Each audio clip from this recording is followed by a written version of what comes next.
Hello बच्चों, चलिए प्रश्न को पढ़ते हैं और समझते हैं। दीर्घवृत्त 3x का वर्ग प्लस y का वर्ग बराबर 12 के नाभिलंब जीवा की लंबाई है और हमें विकल्प ए बी सी और डी 4 विकल्प दिए गए हैं। हमें इनमें से सही विकल्प का चुनाव करना है। प्रश्न को हल करने से पहले प्रश्न के लिए मुख्य अवधारणा लिख लेते हैं। तो प्रश्न के लिए मुख्य अवधारणा जिसकी सहायता से हम इस प्रश्न को हल करेंगे। मुख्य अवधारणा में हम देखेगा, सबसे पहले दीर्घवृत्त का एक समीकरण लिखेंगे। यदि हमें दीर्घवृत्त का समीकरण दिया जाए, यदि दीर्घवृत्त का समीकरण हमें दिया जाए एक्स का वर्ग बटा ए का वर्ग प्लस वाई का वर्ग बटा बी का वर्ग बराबर 1, और यदि दीर्घवृत्त में ए छोटा है बी से, तो इस स्थिति में जो नाभिलंब जीवा की लंबाई होती है उसका सूत्र आपको याद रखना पड़ेगा। इस स्थिति में नाभि लंब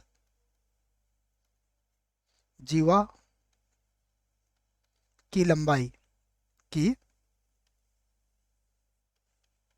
लंबाई इसका सूत्र होता है 2 ए का वर्ग बटा बी।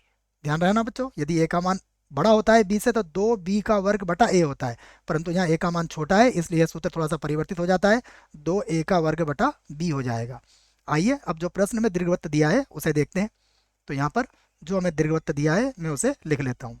हमें दिया है 3x का वर्ग प्लस वाई का वर्ग और बराबर कितना है 12। अभी हम इसको मानक रूप में लाएंगे तो 12 का भाग लगा देंगे, तो इसको हम लिखेंगे 3x का वर्ग बटे में लिख देंगे 12 प्लस वाई का वर्ग, इसके बटे में भी कितना आ जाएगा 12 और बराबर कितना हो जाएगा 1।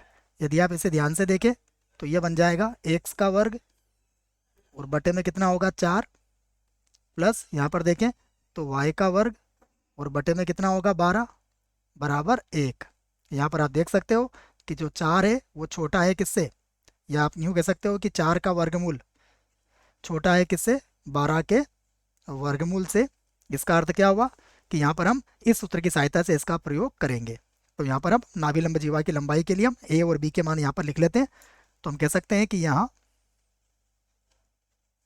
यहाँ ए का वर्ग किसके बराबर आया, 4 के बराबर, और बी का वर्ग किसके बराबर है, 12 के बराबर है। और हम इस बात को कह सकते हैं कि ए का मान क्या होगा, यहाँ से ये प्लस माइनस 2 के बराबर होगा, और बी का मान किसके बराबर हो जाएगा, प्लस माइनस वर्गमूल 12 के बराबर हो जाएगा। अब हम नाभिलंब जीवा की लंबाई का सूत्र लिख के उसे ज्ञात कर लेते हैं। तो नाभिलंब जीवा